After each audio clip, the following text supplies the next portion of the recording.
세라라 불렀더라. 아멘. 창세기 38장 말씀입니다. 창세기 38장 말씀은 참 읽기가 어렵습니다. 특히 새벽에 이 말씀을 함께 읽는 것이 쉽지 않습니다. 우리가 순서상 한 장씩 성경을 읽고 말씀을 나누고 기도하는데요. 그래도 이 말씀을 나눠야 합니다. 이 말씀도 성경입니다. 37장까지 요셉이 37장에서 요셉이 어쨌든 형들의 미움을 받아가지고 애굽으로 팔려가는 아주 비극적인 장면이 나왔죠. 그리고 나서 이제 요셉의 얘기가 계속되지 않고 유다가 들어옵니다. 유다가 왜 들어올까? 유다에 대해서는 자세히 나오지 않죠. 근데 놀라운 것은요, 하나님의 섭리는 우리가 알기가 대단히 어렵습니다. 하나님의 일하심에 대해서 우리가 어떻게 자세히 알겠습니까? 그렇죠? 지금 봄이 되어가지고 만물이 파릇파릇 이렇게 싹이 돋아나오고 그 여리디 여린 모습, 지금 벚꽃이 거의 다 피고 있죠. 우리 발포에. 생물 세계 그 내부에서 일어나는 그 신비로움을 인간이 지식에 발달해야 뭘 아는 것 같은데 사실은 모릅니다. 우리가 어떻게 그 꽃잎에서 일어나는 그 빛깔의 아름다움을 우리가 어떻게 압니까? 어저께 동백꽃잎을 따가지고 차 한 잔을 끓여 마셨는데요. 빛깔이 너무나 아름다워요. 자연세계에서 일어나는 이런 것들에 대해서 하나님의 섭리를 사람이 조금 안다고 이렇게 자부하는 것 같은데 그렇지 않습니다. 자연세계에 일어나는 것은 정말 몰라요. 그런데 인간세계, 특히 내 삶에 어떤 일이 일어나는가, 오늘 우리가 이 38장 유다와 다말의 관계, 이거 어떻게 이해할 수 있겠습니까? 그런데 성경으로 들어와 있어요. 부족한 황 목사가 뭐라고 이렇게 설명을 좀 하겠지만 제 해석이 정확하다고 그렇게 자부는 안 합니다. 부족하지만 그래도 이 말씀 통해서 우리가 하나님의 말씀을 좀 듣고자 합니다. 오늘 본문은요, 유다의 가정사입니다. 유다의 가정사. 창세기에 4명의 족장이 나오죠. 아브라함, 이삭, 그다음에 야곱, 그리고 요셉입니다. 그런데 유다가 들어와요. 유다가 왜 들어올까? 그리고 예수님은 요셉의 후손으로 오지 않고 유다의 후손으로 옵니다. 왜 그럴까? 마태복음 1장에 예수님의 족보가 쭉 나오죠. 아브라함은 이삭을 낳고, 이삭은 야곱을 낳고, 야곱은 유다와 그의 형제들을 낳고 이래요. 예수님의 족보에 야곱은 유다와 그의 형제들을 낳고 유다는 다말에게서 베레스와 세라를 낳고 이렇게 나와요. 그것을 오늘 가르쳐주는 말씀이 오늘 이 38장 말씀입니다. 하나님이 아브라함을 왜 택했고 이삭을 왜 택했고 이런 하나님의 선택에 대해서 우리가 왈가왈부할 수 없습니다. 하나님이 왜 선택하는가에 대해서는 우리가 자세히 알지 못하지만 여기 하나님의 섭리가 있음은 압니다. 하나님이 왜 유다를 선택했을까? 그래도 뭔 이렇게 좀 짐작할 만한 것은 있어야 되겠죠. 그것이 이제 창세기 44장에 나와요. 창세기 44장 우리가 이제 말씀 나눌 터인데요. 창세기 44장을 보면서 야, 하나님이 이것 때문에 유다를 선택하지 않았을까 하는 조금 뭔가 좀 잡히는 게 있어요. 그것은 그때 우리가 나누기로 하고요.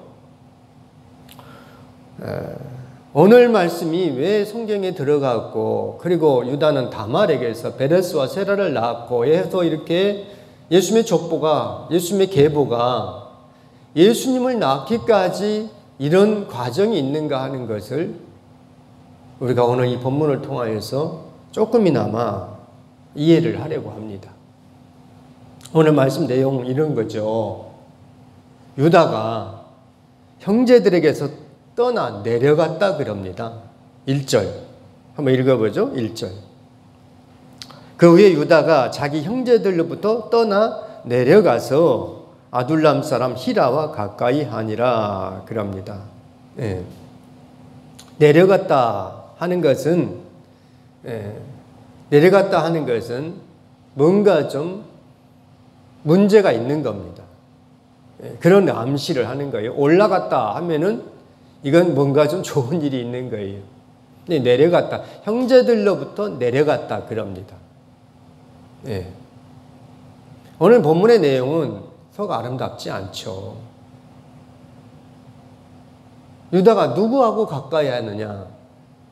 아둘람 사람 히라라고 그럽니다. 아둘람 사람. 아둘람은 가나안의 한 지명입니다.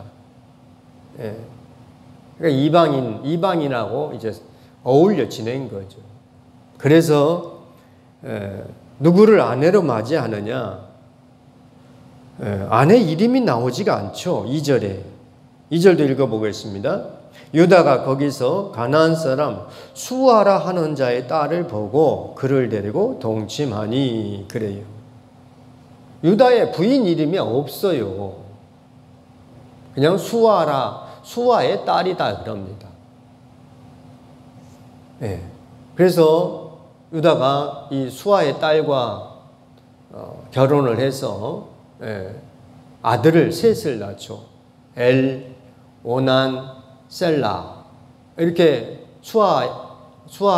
수아라는 딸을 통하여서 엘과 오난, 셀라를 낳습니다.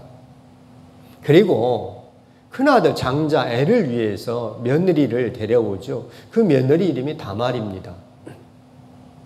놀랍게도요, 하나님께서 애를 죽여요. 왜 죽이냐? 악하기 때문에 죽였어요. 얼마나 악했는지는 모르겠지만 죽일 정도로 악합니다. 유다의 아들이. 7절에 그렇게 나오죠. 7절도 읽겠습니다. 유다의 장자 엘이 여호와가 보시기에 악함으로 여호와께서 그를 죽였다 그럽니다. 유다는 그래도 야곱의 아들이고 엘은 야곱의 손자입니다. 그런데 얼마나 악했으면 하나님이 죽일 정도입니다. 며느리를 데려왔는데 부인이 있는데 엘이 악하여서 하나님이 죽여서 다말이 과부가 돼버립니다. 그러니까 계대 결혼이라고 해가지고요. 형이 죽으면은 동생이 형수하고 사는, 그래서 형에게 자식을 낳게 하는 그런 풍습이 그때에도 있었습니다. 우리 고조선 시대에도 그런 풍습이 있고 그러죠. 형사 취수, 한자로 말하면 그런 겁니다. 형이 죽으면은 취수, 형수를 취한다. 이거 계대 결혼이라 합니다. 오난이 형수하고 결혼해서 형 엘에게 자식을 낳게 해줘야 합니다.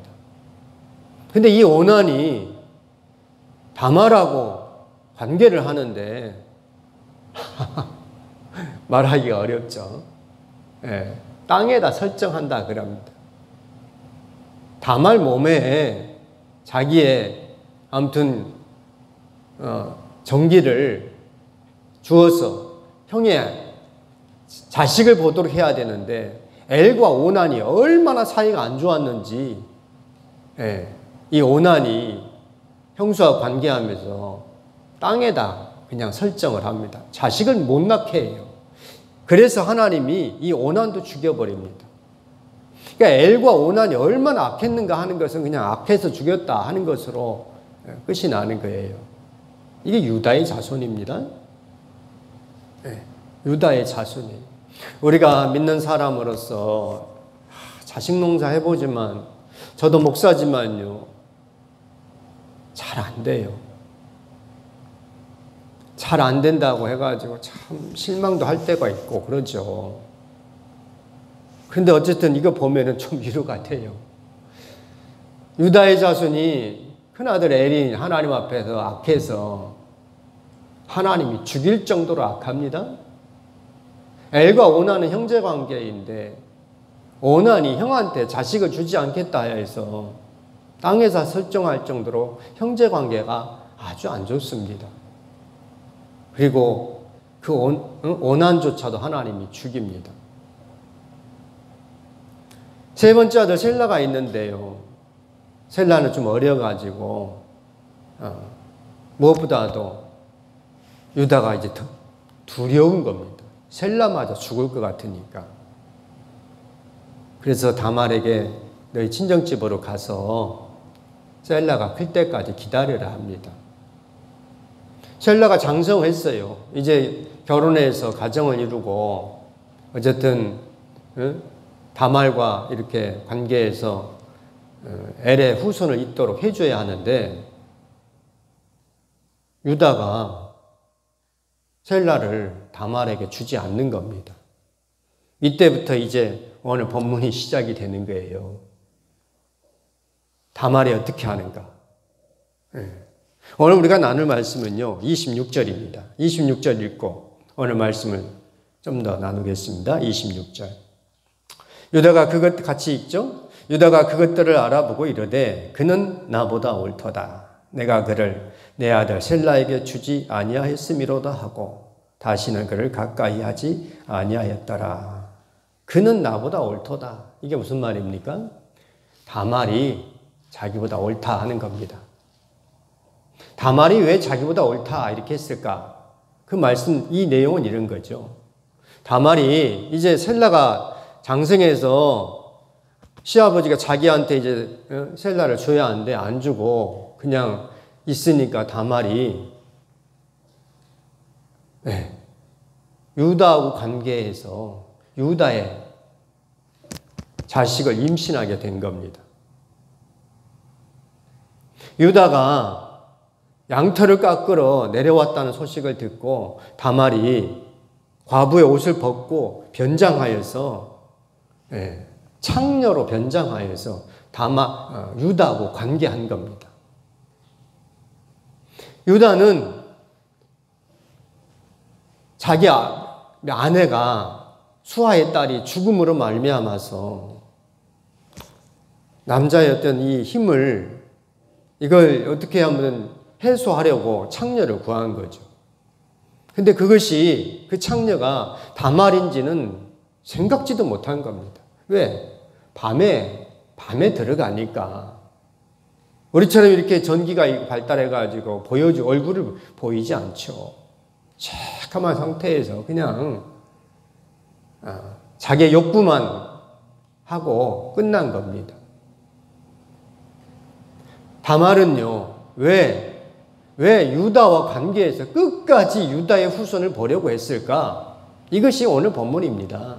이것이 오늘 성경에 들어와 있는 이유이기도 합니다. 그리고 유다는 왜 다말을 향하여서 그가 나보다 옳다 이렇게 말을 했는가 하는 거예요.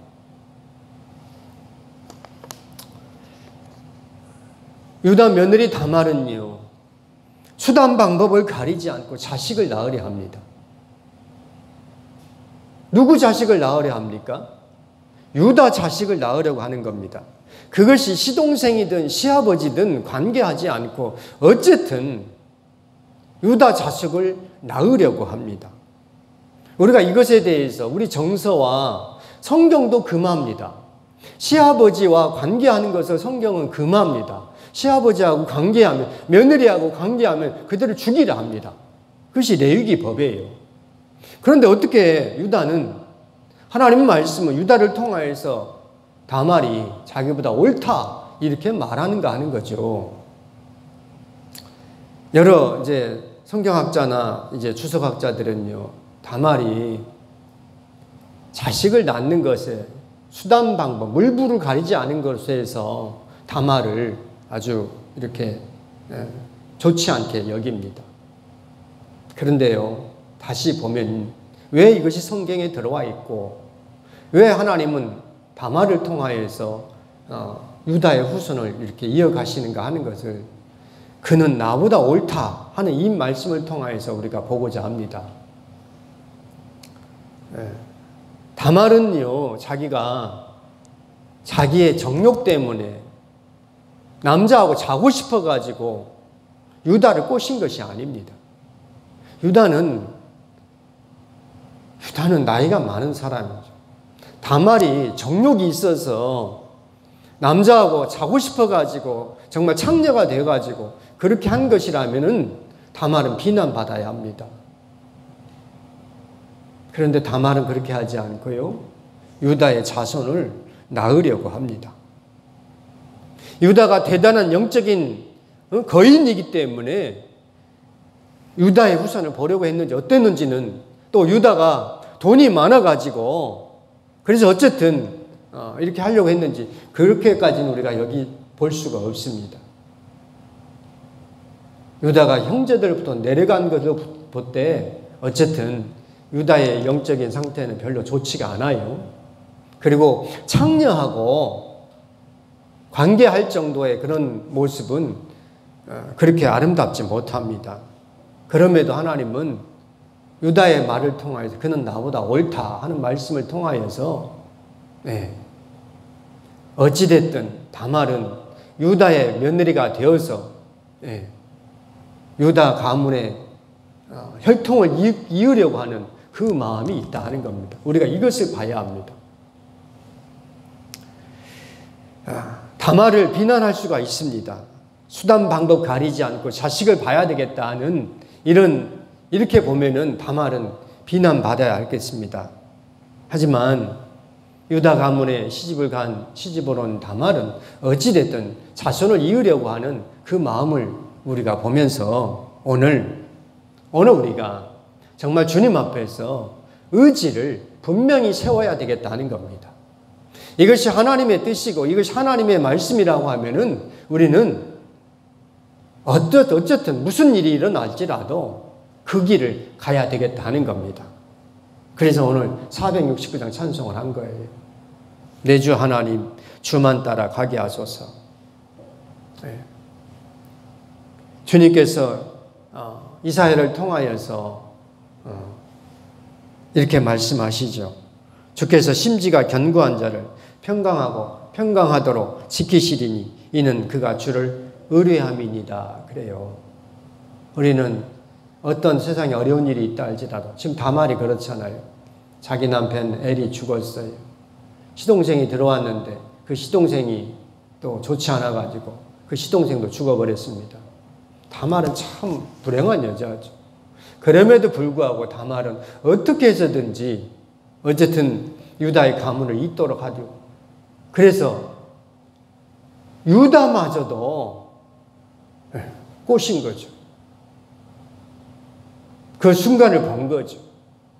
그리고 유다의 자손을 잇도록 하여서 어쨌든 하나님께서 셀라, 유다의 엘, 오난, 셀라 거기서 오지 않고 이 셀라를 통해서 오지 않고 유다는 다말에게서 베레스와 셀라를 낳으니라. 그래요. 베레스를 통해서 이제 가게 되는 겁니다. 우리가 하나님의 섭리에 대해서 어떻게 자세히 알 수가 없어요. 근데 오늘 우리가 나눈 말씀이 그거예요. 그는 나보다 옳도다. 왜 하나님은 유다의 말을 통하여서 이렇게 가르쳐 주시는 것인가? 수단 방법 가리지 않고 어쨌든 이렇게라도 해야 한다. 이것을 말하는 것이 아니고요. 다말은 어쨌든 그래도 유다의 가문을 잇도록 하기 위하여서 자기 자신을 드린 모습을 보면서 유다는요, 그는 나보다 옳다 하고 더 이상 다말과 관계하지 않습니다. 그리고 하나님은 그런 일을 통하여서도 이 일을 하신다 이겁니다. 그러니까 오늘 우리가요, 세상에 어떤 일을 만나도 정말 이해할 수 없어. 이것은 말이 안 돼. 이럴지라도 주님은 그것을 통해서도 이 일을 하시는 부분이 있습니다. 그러면은 오늘 38장이 이해가 되고요, 위로가 됩니다. 그렇죠? 내가 강간당해가지고 아이를 낳았는데 그 아이를 통해서 하나님이 일하실지 어떻게 압니까? 그렇죠?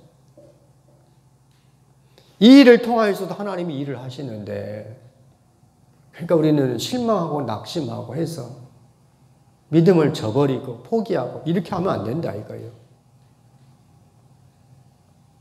1%의 가능성만 보여도 하나님이 이것을 통하여서 일을 할 것이다. 그렇게 심지가 견고해서 마음의 뜻이 하나님 말씀이 분명해서 그것을 믿고 나가면은 나는 비록 사라진다 할지라도, 우리 장로님 연세가 되셔가지고, 그렇죠? 그래도 하나님께서 장로님을 통하여서, 장로님 가정을 통하여서, 그 자손을 통하여서 하나님이 무슨 일을 하실지 1%의 가능성만 보이더라도 우리는 그 일을 감당해야 할 줄 압니다. 다말이 그걸 한 거예요. 다말이 유다가 남성이 그리워서, 유다란 남성이 그리워서 관계를 한 게 절대로 아닙니다. 그 1%의 가능성을 놓고 다말은 자기 자신 헌신한 겁니다. 오늘 우리가 그는 옳도다, 그는 나보다 옳도다 한 이 유다의 말을 통해서 하나님은 그래도 1%에다 가능성이 있으면 우리를 하나님은 이끌어 주신다 한 이 믿음을 가지고 오늘도 믿음으로 살기를 소망합니다. 기도하겠습니다. 거룩하신 하나님 아버지, 은혜를 감사합니다. 주님 하시는 일을 우리가 어찌 알겠습니까? 하나님의 섭리를 우리가 어찌 다 안다 할 수 있겠습니까? 하지만 오늘 다말을 통하여서 하나님 하시는 일을 적게나마 잠시나마 살필 수 있는 기회를 주시니 감사합니다.